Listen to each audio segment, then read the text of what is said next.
waxbarashadeedii qaar ay ka mid ahayd qodista shidaalka baarista iyo kuwa kale oo fara badan waxaan kuu sheegayaa Soomaaliya dalka la yiraahdo corner to corner meesha xuduudda uu kala leeyahay Kenya xuduud beenaadka uma aaminsani xuduudka ay sheegtaan Kenyaatiga laakiin xuduud beenaadka ilaa all the way down to the river إلا ماشى أوش شيء حدود كجيبوتي وقتها عالكي بولن ماشى صالو قضي السيلع حويا نقولكو ووضع ودحيح يضع دقالة مركورة لقبل بريوانا البربريي وقتها إليس كوان كتستونا ورشديه الصومالية يكابية دقالة نقولكا لدي هالحبة مطالم وحويا ندامك قوليها الرقبات كهداد ديبور بعضه toolka ay wax ku dilaan waxa weeyaan waa gaajaysiinta I'm sorry raadiya ana ka sheego laakiin xayawaanka eeyga la yiraahdo wuxuu waa active weeyaan hadii uu laakiin uu dhargo kuma difaacayo kumana ciyaarayo kuma ilaalinayo marka hadii la gaajaysiyo oo limit loo sameeyo cuntadii wuxuu liqi lahaa friendly weeyaan maanta dhan waa ku daba ordaya marka waxa la doonayaa ummadda Soomaali inta la gaajaysiyo yes man laga soo wada dhigo gibigooda yes man at the same time diintooda iyo cirqigooda ma la baabi'iyo siyaasadda dibadda ah ay la falgalaan waa mamnuuc arintaas marka meesha hadafka iyo goolka meesha la doonayo in lagu soo dabaalo waxa weeyaan kala dambeynta sharciga qof walba la tuso sharciga uu leeyahay hadaan kugu sii dheeraadana waxa weeye meeshan hadda aad magacawday Mareykanka ودكتور 750 مليون إلى أنت صوب مليون أو كلا أو بلا شرعية كنا الكلوستو 400 مليون قف والبنا وحويا وددي سويقنا ما فهمتي هدي قفك وكل لحظة ودد ويسوي حق أولي هي أو ريد لاين شرو شرعية قبنية مركب ماشن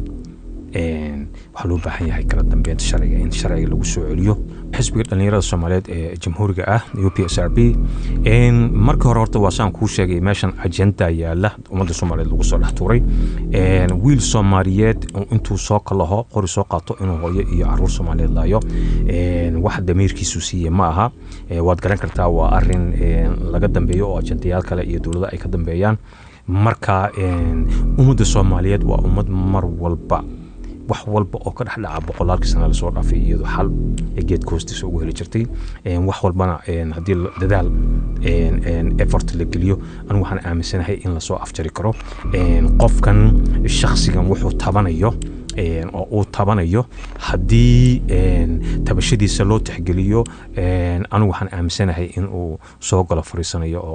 oo uu maaragtay dadkiisa iyo dalkiisa u turi lahaa assalaamu calaykum waraxmatullaahi wabarakaatuh ku soo dhawaada barnaamij gaara barnaamijkayagan haddii lahaydmo maanta waxaan uga hadlaynaa arrimaha siyaasadda Soomaaliya barnaamijkayagan waxaad hadda ka dhageysan kartaan idaacadda KZY-SLB ee laga dhageysto muujada 105.1 ee magaalada St. Cloud ee gobolka Minnesota ee carigan Mareykanka sidoo kalena waxaad ka dhageysan kartaan bartayada www.kzysradio.com iyadoo cod ahaana sidoo kalena barnaamijkan oo muuqaala waxaa ka daawan doontaan dhammaan baraha bulshada barnaamijkayagan waxaa sidaan idiin sheegayba maanta noogu marti ah siyaasi Ibrahim Cawil Muuse oo isagu ah gudoomiyaha xisbiga UPSRB United People of Somali Republican Party ku soo dhawow idaacadan marka ugu horeysa waa dhawahay Axmed waayahay su'aalo badan ayaanu jecelnahay bal inaan maanta wax badan aan ka weydiino arrimahaaga siyaasadda iyo sida aad u aragtid inuu ku jiro xalka siyaasadda Soomaaliya inta aanan taa u gelin bal marka ugu horeysa wax yar waxaad nooga sheegtaa Ibrahim taariikhdaada oo kooban xagga waxbarashada iyo shaqadaba kadibna waxaan u guldoonaa hadii lahayd barnaamijkayaga salaamtahay Axmed Cabdi marka hore marka labaad aniga magacayga waxa weeyaan Ibrahim Cawil Muuse waxaan ahay muwaadin Soomaaliyeed oo ku dhashay gobolka Jubbada Hoose magaalada Kismaayo haddana loo yaqaan Jubaland State waxbarashadeeda hoose meeshaasaan ka bilaabay dugsiga hoose dhexe Caalanley dugsiga sare Khalid bin Walid halkaas oo aan ku dhamaystay secondary high schoolkii kabacdina waxaan nasiib u helnay inaan ka mid noqono shaqo qaran 2 sano oo mandatory ahayd oo difaaca dalka oo qof walba oo muwaadin uu ka qayb qaadanayo gurmadka qaranka gurmadkii ayaa dadka Soomaalida u yaqaanaan shaqo qaran waa la dhihi jiray from there qabtii intaan dhicin ka hor ayaan markaa anigu waxaan go'aansaday inaan xamar u wareego oon jaamacad halkaa ka galo iima surtoobin marka waxaan bilaabay shaqo oo shaqadeedii labaad markaas waxaan ka bilaabay gobolada waqooyi Soomaaliya gobolka Sool shirkadii Conoco markaa Conoco la oran jiray hadda laakiin Conoco Philips la baxday oo they merge waxaan nasiib u yeeshay inaan noqdo qofkii ugu horeeyay oo riigii la dhihi jiray 195 Barker Drilling Company basekiisuna uu ahaa Texas Mareykanka inaan noqdo qofkii udub dhigay ceelka oo haddii alla idmaayo qodaalkii ugu horeeyay gacantiisa ku qoday oo ku fariisiyey BOB-da meeshii uu ceelka baseka structural casingka lagu fariisin lahaa ama waxa loo yaqaano drive pipe-ka marka halkaas baan kasii watay shaqadeeda ilaa xilliga maanta aan joogno halkan North America waliba hasal dheer ay ka horeysay waxbarashadeeda from there meelo badan oo aan soo marmaray wax waa ka soo barbartay basically Mareykanka markaan imi gobolka Washington magaalada Seattle waxaan ka bilaabay college-keygii cariga Mareykanka Seattle Central Community College kabacdi waxaa ii suurtooday inaan isku dayo inaan si aan aqoontayda anoo mar walba ay niyadeeda ku jirto difaaca dalkayga hooyo inaan khibradda difaaca wax ka barto waxaan isku dayay inaan maartay aan galo ciidamada dalka Mareykanka aan aqoon ka kororsado from there waa kasii socday looga ayaan isku dayay inaan wax ka barto oo jaamacadda University of Phoenix halkaas oo criminal justice aan ku practice gareeyay waa la soo shaqeeyay booliska si community police oo kale ah from there waxaan markaa bilaabay kordhinta anoo isku wada waxbarashada iyo khibradda shaqada si aan u helo aragti ku midaysan maaragtay maadaama hankeyga uu ahaa mar walba inaan noqdo mid dadkiisa iyo dalkiisa hogaamiya inaan bal nolosha dhinac walba aan wax ka arko marka shaqadeeda ugu badneed intii beside jaamacadaha jaamacadda hadda aan wado waa Harvard oo some certificates ka qaatay stillna aan wado maxaa la yiraahaa shaqooyinkayga ugu badan aan ka soo shaqeeyay dalka waliba wax discrimination anigu aan shaqo ku sameeyay shaqo walba oo nin raga uu ka shaqeeyo I tried waan ka shaqeeyay laakiin the most waxay ahayd shaqada aan ka shaqeeyay oil and gas qaybihiisa kala duwan hadday noqoto drilling hadday noqoto work over hadday noqoto fracking systemka waxa u shaqeyn jirtay shirkadaha shirkada waaweyn oo shirkadaha adduunka ugu waaweyn baan la soo shaqeeyay ilaa 7-8 kamid oo superstarka loo yaqaan waaweyn gaara ayaan waxaan kaaga wareysan doonaa shaqadaadii kambanigii Conoco ee Soomaaliya iyo sidaas oo kale Mareykanka si gaaran ku wareysan doonaa laakiin intaanan ka bixin oo aanan xisbigana aan u gelin iyo siyaasadaadii hankaaga siyaasadeed Soomaaliya waa wadan la yiraahdo xuleey ila badan oo dhaqaalo ama haday noqoto macdanta noocyadeeda kala duwan haday noqoto beeraha haday noqoto kalluunka sidoo kale waxyaalaha ku badan wadankeena ama aanan laga soo saarin laakiin uu leeyahay waxa kamid ah shidaalka guud ahaan uu isoo koobay maxaad ku ogtahay xogta shidaalka ku jira Soomaaliya meelaha uu ku jiro iyo potentialka faa'iidada uu leeyahay dadcan hadii ummadda Soomaaliya loo saaro shidaalka sidaan ognahay waliba xilligii aniga dalka aan joogay khibrad saa usii badan oo shidaalka aan sii lahayn marka laga reebo kambaniga aan u shaqeynayay laakiin qurbaha markii aan soo galay waxbarashadeedii qaar ay ka mid ahayd qodista shidaalka baarista iyo kuwo kale oo fara badan waxaan kuu sheegayaa Soomaaliya dalka la yiraahdo corner to corner meesha xuduudda uu kala leeyahay Kenya xuduud beenaadka يعني ما آمنسني حدود كشكتان كينياتي لكن حدود بيناتك إلى all the way downtown river إلا ماشى أوش شيء حدود كجيبوتي وقتها عالكي بولن ماشى صالو قضي الزيلع وحويا لولكو ووضع ودحيح كروت كوتشرا وكلا بدنيا هي natural gas كوا كلا بدنيا هي rare earth waxyaalaha macdanta kale qaaliga ah waxa soo dhan ka sii qaalisan iyo maartay waxyaalaha kale loo isticmaalo industrialka oo aad iyo aad adduunyada ay ugu yartahay waxa weeyaan dalku waa camireyn dalku waa buuxa waa antab lama taaban ilaa qolahan reer galbeedka oo awoodda iska leh ama aqoonta iska leh ay wax ku soo saari lahaayeen manipuli bay ka dhigeen matalan hadda shidaalka oo kale crude oil haddaan ka soo qaado hal company ma qodi karo si aanu hal company u qodin waxaa la sameeyey ugu yaraan 7-8 company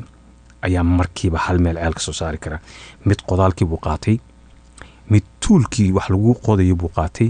mid cementizingkii buu qaatay mid wuxuu qaatay maxaa la yiraahdaa casingkii mid wuxuu qaatay radiology mid wuxuu qaatay maxaa la yiraahdaa wirelinkii marka waa manipulate haddii mid maqan yahay kuwa kale waxba kama qaban karaan meesha marka taasaa kaliftay in dadka lagu cuno qabateeyo oo qofna uusan shidaal gooni u soo saarin karin laakiin waxaan filayaa waqtigeeda marka la gaaro oo meeshii nidaam wanaagsan system wanaagsan oo la xisaabtama dadkan la helo oo maaragtay iska dhiciya oo one on one in marka la gaari doono waxa ummadan Soomaaliyeed ilaahay nasiibka u siiyay dhulkooda ugu jira ilaahay uu ugu manna sheegtay inay la soo bixi doonaan balse waxa ka horeysa maamul wanaagsan oo dhidibada waayahay ayamahan dad badan waxay arkaan gaar ahaan madaxweyne xasan sheekh in uu ku jiro arrimo fara badan oo dabcan dhinaca shidaalka ah shirkada Turkiga uu heshiisyo la saxiixday gaar ahaan dhinaca badda dadka qaarkood laakiin shaki baa kaga jira inay u suuroobi karto in hadda shidaal laga soo saaro xaaladahan uu wadanka uu ku jiro aragtida noocayaad adigu shakhsiyan aad ka qabtaa ama xisbi ahaan arrimaha shidaalka gaar ahaan qaabka uu u wado madaxweyne xasan sheekh iyo shirkadahan Turkiga ama ha noqdaan kuwa badda ama kuwa laga rabo dhinaca bariga waxa xaqiiq ah in ay kulay talaabooyin qaadeen waxyaalo aan ummadda loo soo bandhigin ama shacabka Soomaaliyeed aan loo soo bandhigin oo waxa jira iyaga ay gaar u tahay qolyahan qaatay contractska inay sida Turkiga carabka ku dhufatay iyo dawladda Soomaaliyeed exactly sida wax u jiraan looma soo bandhigin shacabka Soomaaliyeed khubro Soomaaliyeed oo badan oo takhasus u leh waxyaalahan shidaalka ahna kulay lama martigelin oo maaragtay wixii ka qayb qaato oo lama wadaagin marka waxaan filayaa kulay way wacnaan lahayd dadaalkii ay wadaan inay ka dhabeeyaan oo exactly wax walba sidii loogu talagalay oo adduunyada wadada ay marto inay maraan waan jeclaan lahaa nasiib darro waxba kama ogi anigu hadda systemka ay wax ku wadaan iyo sida wax loo waxaynayo iyo percentage wax la kala qaadanayo iyo sida loo kala xaqeeliyo ma garan karo waa sax waayahay waxaan u gudbaynaa hadda arrimaha siyaasadda waxaad samaysay xisbi la wadaag aniga iyo dadka dhageysanayaba xisbigaaga iyo aragtida xisbigaaga guud ahaan xisbigan Axmed waxa weeyaan waa xisbi Soomaaliyeed oo dimuqraadi ah magaciisa marka la soo gaabiyo waxa la yiraahdaa UPSRP oo ay u taagan tahay United People of Somali Republican Party waa xisbi ay hogaaminayaan dhalinyaro Soomaaliyeed oo runtii ka dharagsan dhibaatooyinka waxa ku dhacay ummadda Soomaaliyeed oo ka dharagsan waxa dhacay wixii sababay iyo cidii ka dambeysay oo doonaya in ay xididada u saaraan dhibaatooyinka ummadda Soomaaliyeed halkeeyay marka xisbiganu hadafkiisa koowaad waxa weeyaan dib u dhiska dalka iyo in xal loo helo waxyaalaha la isku maandhaafsan yahay ee ummadda Soomaaliyeed lagu soo dhax tuuray ummadda Soomaaliyeed waxay ahayn ummad haddii wax kasta ay dhacaan geedka hoostiisa ku xalisa wax walbana ku kala samir qaadata laakiin ajende aan dhamaanin baa lagu soo dhax tuuray marka taasaan insha Allah bidnillah halkan hadafkiina koowaad uu yahay hadafka labaadna waxa weeyaan kulay iyo saddexaad iyo afraad iyo shanaad iyo on sidii ummadda loo samato bixin lahaa sumcaddooda cirqigooda iyo diintooda loo difaaci lahaa nololna loogu samayn lahaa. waayahay maxaad is leedahay xisbigaaga uu ka bedelayaa hanaanka dowladeed ee hadda soomaaliya ka jira? dabcan waxaa jira qaybo fara badan oo dowladdeena ka mid ah oo dhaliil badan ay ka jirto ama isfahmuwaa u dhexeeya maamul goboleedyada iyo dhinaca federaalka. marka adigu nidaamka hadda aad wadatid hanaankaaga siyaasadeed muxuu ka bedelayaa jahawareerka faraha badan ee hadda soomaaliya ka jira? sidaan kuu sheegay ummadda soomaaliyeed isma hayso, wax ka dhexeeya ay isku hayaan ma jirto. meesha waxa yaala ajenda lagu soo dhex tuuray, wixii waxaan soo tuuray in laga saaro ayaa marka hore loo baahan yahay, xididada loo siibo. dalkan soomaaliya soomaali baa iska leh xukunkiisa, fikirkiisa, go-aanka gaaristiisa ummadda soomaaliyeed ayaa iska leh. marka annagu axsaabta kale waxaanu kaga duwannahay, waxaanu doonaynaa dalkan inaanu difaacno oo ka difaacno gumaystaha dalkan cadaan iyo madooba leh oo ku soo haliilaya inaan intaan gudaha la gaarin aan dibadda kaga soo difaacno. waayahay yaa weeye cadowga shisheeye ee dibadda kaga yimaada? dadka qaarkood waxay aaminsan yihiin dhibkaba soomaalida gudaheedu ka taagan yahay, ma aha nidaam dibadda uga yimid. nidaam walba xataa dibadda ka yimid waxay isticmaalaan waa gudaha dadka soomaaliya gudaheedu ku jira. marka yaad is leedahay wadamada shisheeyaha ah oo ka mas-uulay dhibaatada soomaaliya ka taagan? axmedow waxa weeye dee koley fariid loo sheegi maayo cadowga soomaaliyeed. ka kale aan garanaynin maaragtay annagu waxba ku tilmaamayna, laakiin ilaahay xaqa ha garansiiyo. ummadda soomaaliyeed waxa weeye waxaa ilaahay ku manaystay sharaf iyo hal adeeg iyo dad diinta u ehel ah. intaa waxaa sii dheer in ay degan yihiin bogcad ilaahay subxaana wa tacaala oo ka dhigay bogcad qaali ah, oo waxaa soo galay dagaalkii geopoliticalka ahaabaa ummadda soo galay.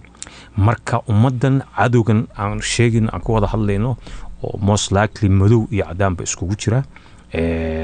waxa weeyaan waxay go-aan ku gaareen in dadkan la baabi'iyo, xididada loo siibo. matalan ka soo qaad ummadda soomaaliyeed waxyaalaha ay caanka ku tahay adduunka waxa weeyaan waa warrior.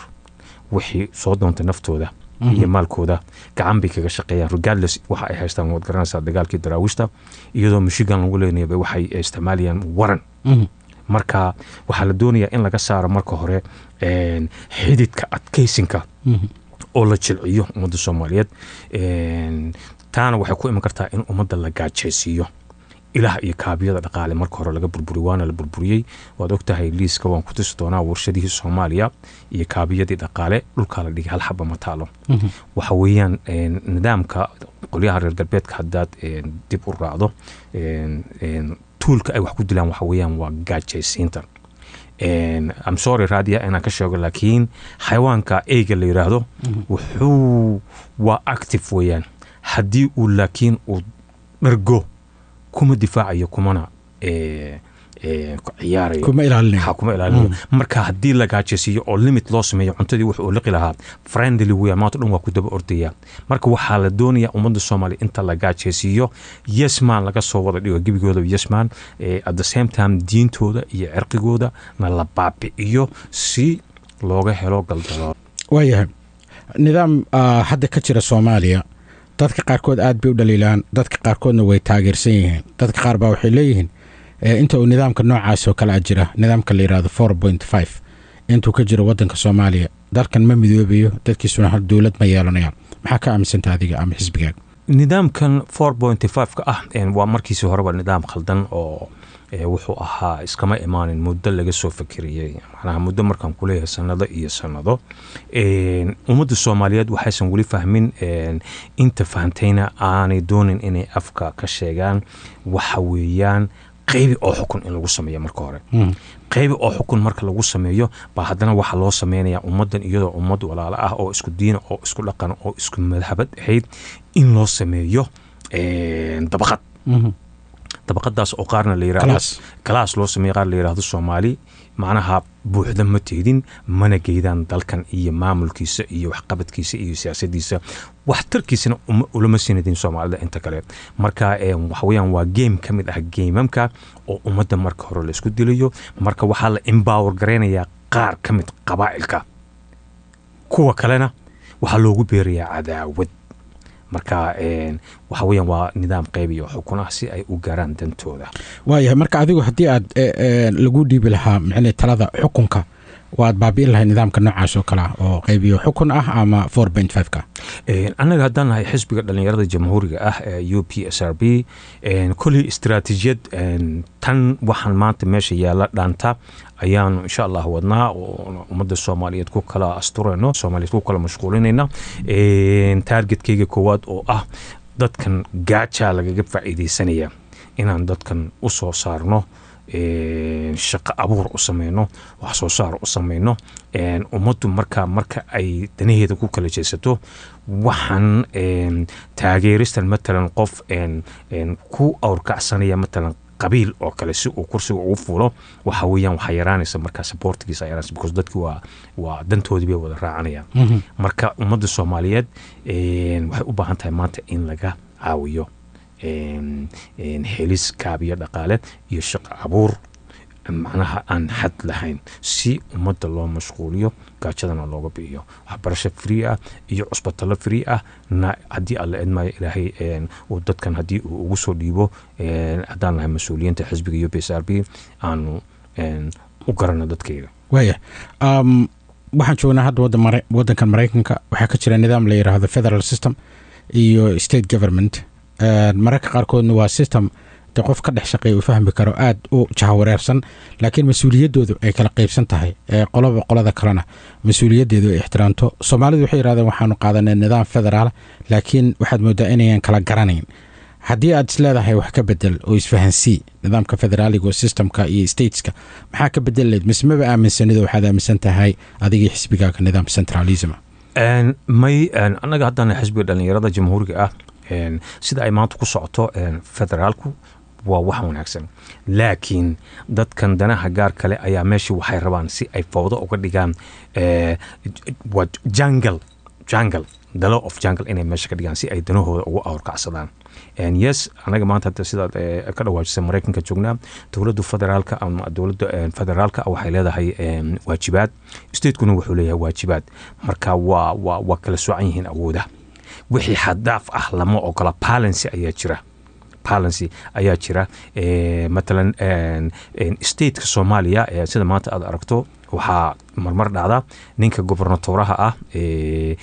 aanu midna ma magacaabaya laakiin gobernatoriyaasha inay iska dhoofaan oo siyaasado dibadda ah ay la falgalaan. waa mamnuuc arrintaas. marka meesha hadafka iyo goolka meesha la doonayo in lagu soo dabaalo waxa weeyaan kala dambeynta sharciga qof walbana la tuso sharciga uu leeyahay. haddaan kugu sii dheeraadana waxa weeye meeshan hadda aad magacowday Mareykanka waad ogtahay 350 milyan ilaa intaasoo milyan oo kale oo bila sharciya ku nool close to 400 milyan qof walbana waxa weeyaan wadadiisu yaqaana. ma fahanti haddii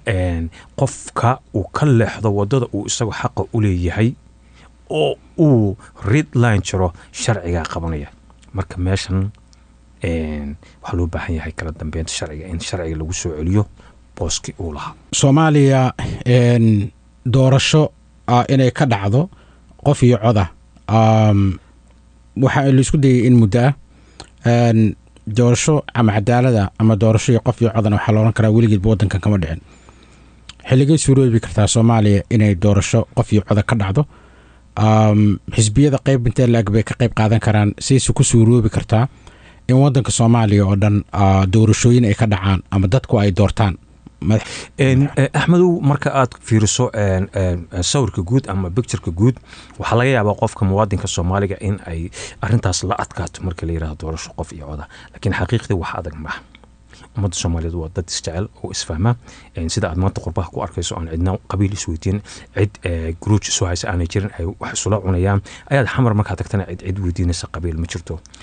dad gaar ah oo dana gaar leh ayaa wax weeyaan maanta siyaasadda Soomaaliyeed gacanta ku haya taasoo ay mindida daabkeeda hayaan dadkii sidii aan kuu sheegay qaybiyo xukunka ahaa waday. ma garatay marka wax weeyaan arintaas aad bay u fududahay. madaxweyne Xasan Sheekh Maxamuud waa nin maanta kulay tacliinta heerka ugu sareysa bilaadan uu ka gaaray doctoral ah waa nin fahmi kara systemka wax ku wado anigu waa u cudur daaraa sida runtii ah walowba uu jeclaa in uu maaragtay teeramkiisa labaad uu ku dhamaysto legacy wacan waxaan filayaa in xoogaa buundooyin badan iyo maaragtay bridge uusan ka gudbi karin ay ku yimaadeen taas oo ay sababtay siyaasad xumada wasaaradda arrimaha dibadda ah taasoo la rabay in ay soo oodaan waxyaalaha ka hor iman kara caqabadaha dowladda tiina aanay suurtoobin laakiin sida uu u jecel yahay in uu dhalinyarada Soomaaliyeed uu ugu yeero in ay dalka xukunkiisa iyo gacan qabashadiisa ay ka soo qayb galaan axsaabta badan oo u sameeyay uguna dhawaaqay in maaragtay ay dalka ka mid noqdaan sida annaga xisbiga oo kale uu maaragtay rikaaliya dalkiina qabsada waan ku mahadinaynaa inuu ka dhabeeyo muddada yar ee u hartayna waa rajaynaynaa haddii alla idmo waayahay koonfurta Soomaaliya ama Soomaaliya badankeedba dagaalka ugu badan hadda wuxuu dhex marayaa ama dowlad goboleedada ama dowladda federaalka iyo kooxo ka soo horjeeda oo qaarna loogu yeero al-shabaab ama daacish oo kale ururo ama xag jirayaal ama dhibaatooyin fara badan xaqiiqdii ku haya wadanka Soomaaliya dadka qaar waxay leeyihiin colka waraf ma lagu dayay karaa wada hadal iyo heshiis lala gaari karaa gaar ahaan al-shabaab maadaama iyagu badan yihiin Soomaali aragtidaada adigu xisbi ahaan maxaad ka aaminsan tahay in al-shabaab lagu dayo wada hadal mise sida nidaamka hadda xasan sheekh aniga haddaan nahay xisbiga dhalinyarada Soomaaliyeed ee jamhuuriga ah UPSRB marka hore horta waa saan kuu sheegay meeshan ajenda yaala ummadda Soomaaliyeed lagu soo dhex tuuray wiil Soomaaliyeed intuu soo kalaho qori soo qaato inuu hooyo iyo caruur Soomaaliyeed laayo wax damiirkiisu siiye ma aha waad garan kartaa waa arin laga dambeeyo oo ajendayaal kale iyo dowladda ay ka dambeeyaan marka ummadda Soomaaliyeed waa ummad mar walba wax walba oo ka dhaca boqolaalkii sano la soo dhaafay iyadoo xal geed hoostiisa ugu heli jirtay wax walbana haddii dadaal effort la geliyo anigu waxaan aaminsanahay in la soo afjari karo qofkan shakhsigan wuxuu tabanayo oo uu tabanayo haddii tabashadiisa loo tixgeliyo anigu waxaan aaminsanahay in uu soo galo fariisanayo oo uu maaragtay dadkiisa iyo dalkiisa u turi lahaa pointiga wax ka imaanayaan xariga meesha laga xirayna laga siibo si aanu u soo noqon waayahay haddaan dhinaca dowladnimada Soomaaliya mid ka mid ah waxyaalaha dhibaatada xoog leh ku haya waxa ka mid ah musuqaasoo heerka walba ku jira marka Soomaaliya xaaladeeda la eego wadamadan aan ognahay dabcan musuq uu jira laakiin dowladuhu ama la dagaalamaan ama siyaabo kala duwan oo loo xakameeyo jira maxay ku aadan tahay maxay adigu aad isleedahay xisbi ahaan waad ka qaban kartaa dhibaatada musuqa ah ee ka jirta xagga dowladda Soomaaliya oo waliba siyaasad ahaan saameyn weyn ku sameeyay axmedow waa mahadsan tahay su-aashaasu qofka aan maaragtay aan si fiican oo dib leh uga sii fikirin waxaa laga yaabaa in su-aashaasu ay ku adkaato halkaasna uu ku adag yahay it's a symbol kala dambeynta sharciga kala dambeynta sharciga waa waxa keli ah ee qof walba xakameyn kara symbol su-aashu waa intaa weeyaan waa in la helo ciidamo amni ah oo shaqadoodu midba midka kale ay ku salaysan tahay wixii loo idmaday oo ay ummadda ku badbaadiyaan symbol intaa weeyaan kala dambeynta sharciga nin walba ha boqo sharcigana cid ka sareysa inaanu jirin sida inagu maanta dalkan aynu joogno Mareykanka madaxweynuhu uusan u dhaafi karin sharciga oo uu tixgelinayo ka ugu hooseeya levelka ugu hooseeyana uu isna u dhaafi karin khadka u degan ay noloshiisu ay ku salaysan tahay marka kala dambeynta sharciga waxa weeyaan waa xalka ugu dambeynta wadanka Soomaaliya kale hadda waxa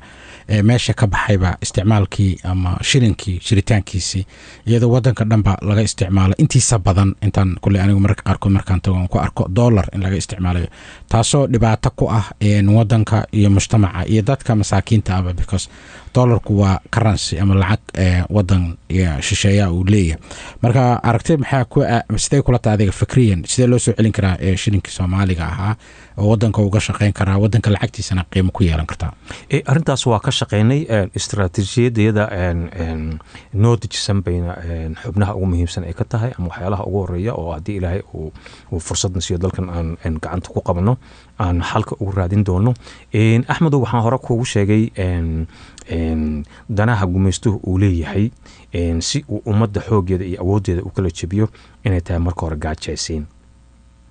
gaajaysiin iyo qaybi oo xukun imagine adigu maxamed cabdullaahi farmaajo intuu waqtigu joogay waad garanaysaa xasan sheekh maxamuud intuu joogay waa garanaysaa marka caqligaaga muu ku siin karaa in xilliga intaa la eg labada xukuumadood ee isu daba mareen inay soo daabici waayeen lacag su-aashu waa maya meesha ajendayaal kale ayaa ku jira waxaana waxay u baahan yihiin dumahaas oo dhan in laga siibo ummadda Soomaaliyeed anagu haddaanu nahay xisbiga dhalinyarada Soomaaliyeed ajendahayaga ama maxaa la yiraahdaa istaraatiijiyadda noo taala arrintaas waa ka dharagsannahay qasda ammaanka Soomaaliya ka imi baahiyaha iyo caqabadaha jiro dhan waan ogahay waa noo diyaar wixii lagu bedeli lahaa shilinka Soomaaliga haddaad hadda u baahan tahayna waan sii sheegi karnaa walow aan islahaa debate-ka aad la sugtaan wakaa waayahay su-aasha ugu dambeysa dadka Soomaalida ee hadda ku nool qurbaha Minnesota oo kale xisbigaaga maxay tahay fariinta aad u dir lahayd se qofka xisbigaaga sidee ugu biiri karaa xisbiganu Axmedow waa xisbi dhalinyarada Soomaaliyeed oo inta badan xaqiiqda maanta ka dharagsan ka dhidiyay dhibaatada ummadda Soomaaliyeed lagu hayo hadda waad ogtahay 36 sano ayay ku socotaa waxa weeyaan ilmihii maalintaas dhashay waa waxa weeyaan maanta waa awow weeyaan waa awow marka dhalinyarada Soomaaliyeed waxay u dulqaadan leedahay waxyaalahan dhacaya fursad waa siiyaan qof walba laakiin markay arkeen in meeshan wax ka soo reynaya aysan jirin oo meeshii gacmo kale ay ku jiraan gacmaha kalena aanay dhammaaneen ilaa xididka loo siibo dhalinyarada Soomaaliyeed aad bay fikirkan ula dhacsan tahay jamaahiirta xisbigan jamhuuriga aad baa waxaad ka dareemi kartaa sida gobolka Minnesota iyo gobolada kale Soomaalida ay degan yihiin nala ka soo dhaweeyo ama loo hadalhayo xisbigan waad maqlaysaa hadeerto inay meel walba fundraising sameynayaan xisbiga u sameynayaan marka waxa weeye arrintanu waa arrin lagama maarmaan ah qof walba oo Soomaali ahna waxaan rajaynayaa inuu xisbiga ku soo biiro shuruud waa inuu Soomaali yahay wax kale oo shuruud ah oo jira ma jiraan qofku waa inuu Soomaali yahay waayahay ma ku idin qorshaysantahay inaad ka qayb gashaan doorashadan sanadkan 2026 waa noo qorshaysantahay waliba front runner-ka nahay waxaan rajaynaynaa waliba hadeerto 99% inaanu ku guuleysan doono baan rajaynaynaa kadib markaanu ummadda Soomaaliyeed u bandhignay afkaarta iyo ajendaha iyo sida aan doonayno dalkan inaan uga samata bixino cadowga xeeraha leh dhinac walba kaga soo duulay ummadda Soomaaliyeedna nolol aanu magaranaysaa ay xaq u leeyihiin dalkooda ay ku raaxaystaan aan ugu samayno ay raali nooga yihiin kana dharagsan yihiin waayahay intaasan ayaanu ku gabagabeynaynaa waraysigan kooban ee aan la yeeshay maanta siyaasi Ibrahim Awil Muuse oo isagu ah gudoomiyaha xisbiga UPSRB United People of Somali Republican Party inta aan barnaamijka ku xigay ku kulmi doono waa aniga iyo Ibrahim oo idin leh sidaas iyo salaamu calaykum waraxmatullaahi wabarakaatu. Waa mahadsantahay Ahmed.